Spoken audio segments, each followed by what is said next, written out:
me tell you a story about our first short horror film, Schrodinger's Warehouse. It all started before we even came up with this crazy idea of wanting to do a short horror film. We were just, me and my wife, a couple of our friends, were supporting a mutual friend of ours. She was into making short films, her and her friends. She got in with a crowd that was making that sort of thing. Every month they would have a short film showcase for Tampa. It was like the Tampa Bay filmmakers, and they had their own films that they would showcase there. But then they'd bring in short films from all around the country. Anybody who wanted to showcase their work. They rented out a room theater in a movie theater in Tampa, and they just have their little show. So there we are. My wife and I and our friends were there. We showed up nice and early, and there was someone there promoting a film festival. She wasn't even a film festival; it was a film competition. It was for the Creature Feature Film Fest. And she handed out her flyers and everything, and like, oh yeah, this is cool. I held on to it because deep down I had these delusions of grandeur that I was a filmmaker that was yet to be discovered, and really even get a chance. It just hadn't happened yet. Something I'd always really been into. I applied to the film school for Florida State right out of college. My application was in late. It became a whole thing. Never got in. Never really further pursued that line anymore. I was just a frustrated filmmaker from the beginning. And then this is 2018, almost 20 years later, getting handed this card for a film competition. But don't think too much of it. And then we sit down and we enjoy the evening. We watch all these short films, and my big takeaway from the whole event was, I can do that. This isn't too hard. I see what they're doing. I can make something just as good as that. And so it began with the flyer in my hand. Convinced my friends that I think it was still a couple months away. And the way the competition works, you have a 2-week period to make the film. Right at the beginning, they have their little event, and you get your subgenre. So everybody's horror, but then you get like horror romance, or horror comedy, horror buddy action, horror buddy film, horror action film, action adventure, whatever. And it's just kind of drawing categories, genres out of a hat. And you also pick your type of monster, because it's the creature feature, so it has to have a creature in it. So stuff like mythical creatures, aliens, zombies, undead, like bacteria, or there's some crazy categories. That's the way. That way people don't get a jump too much. No head start on it. You just end up getting your combinations there on that inaugural event, and then once you have it, you have 2 weeks, and you make your film, and then everybody who enters gets their film showcased. I really like that about the competition. Everybody, if you're in, you get to see your film on the big screen. It's coincided with there was another horror convention. It was the Necronomicon. You had to be a certain age really to get that play on words, probably. It was the second year they were doing it, and it was the first year for us. And I thought, hey, sure, easy enough. But there are other competitions like that. If you look around, they're usually just like 2 days to write the script, then film it, edit it, just all the post-production, pre-production, production, all crammed into 2 days. But this one was nice because it was 2 weeks, so you got plenty of time to really think through your script, go with the story idea, scout locations, find friends to be your actors, and then actually have some time to really shoot it, which takes a lot longer than you think. And then you've got plenty of time to do all the editing, the post-production stuff. Really shine it up, make it nice, something nice. And there's a time limits. I think it had to be like the 5 to 8 minutes was the time allowed. But Yeah, so we signed up for it. A small entry fee, wasn't too much, and yeah, we got our first categories. So we were action adventure, and I think the category was something along the lines of demons. It might have just been mythical creatures, urban legend stuff. We ended up with that a lot, but demons is basically what we ended up with. So the script for Schrodinger's Warehouse was conceived. Those friends that went with us to that film, one of them worked, so his family owned the business that was in a warehouse. So we just said, hey, that's just going to be our location. So that's where that came from. Came up with ideas. I wrote a script. It was a couple pages long. I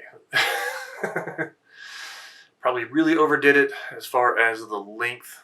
Wrote a lot more movie than there was time for. Really didn't have any much. It's my first experience, so wasn't really able to gauge ahead of time just how long paper to time, film screen time ratio, what that was like. So just kind of playing with it. And it was going to be a action kind of film anyway, with some fight scenes, and I didn't know how long that was going to be. That was a whole another process on its own. And then we hit up the Spirit Halloween store, because I think this was probably like late September at this time. From there, we got some props, got some costumes, get the fake blood and the capes and masks and that sort of stuff. It was a little cheesy, but we weren't, gonna break the bank with this budget for this film. Also discovered my camera did not shoot in full HD. It wasn't in 1080. It was only in 720. And of course, the camera used for this, for some reason, I thought this camera would shoot better video, but it was my Canon Rebel. I should grab it. My Canon, this is the EOS Rebel T3, bought in a kit from like Sam's Club. Yeah, it came with like its two little kit lenses and then the camera body and yeah, a few other little things.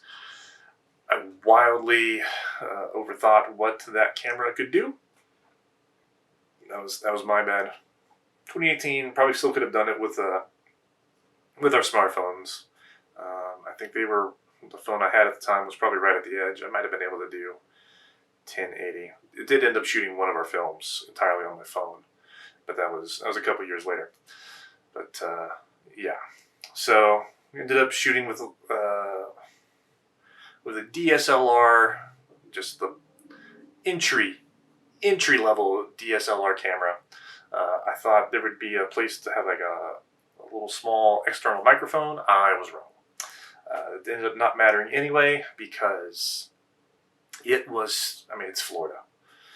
Late September, early October, it's still hot.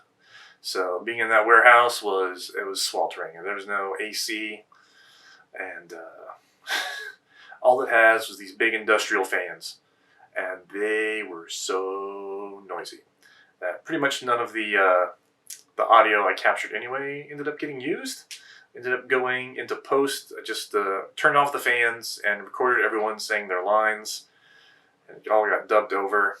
If you watch the film, you can kind of tell. If you're wondering why the audio is so weird, it's because of that. You put some background music on top, and you just kind of dub it in, and yeah, it's fine. One guy's wearing a mask. Half the people are wearing masks, and it's action. There's not a lot of dialogue once they get inside the warehouse anyway. So I feel like, it'll be fine.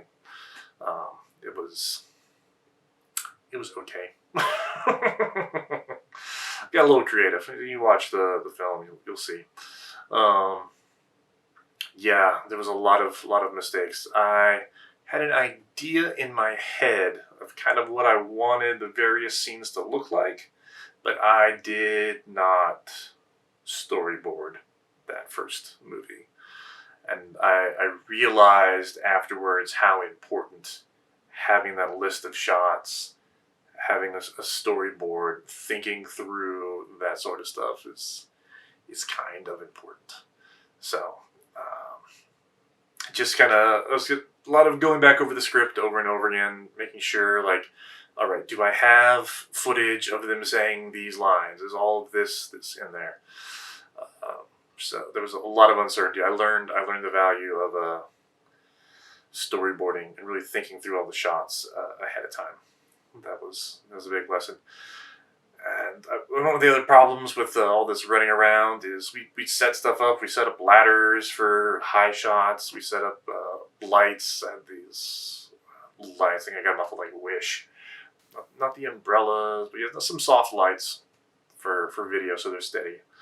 But yeah, all that running around, they didn't really get moved around, so I'm just making up the shots as I go. So like, a lot of the equipment, microphones and tripods and everything, they're just kind of in a lot of shots if you look.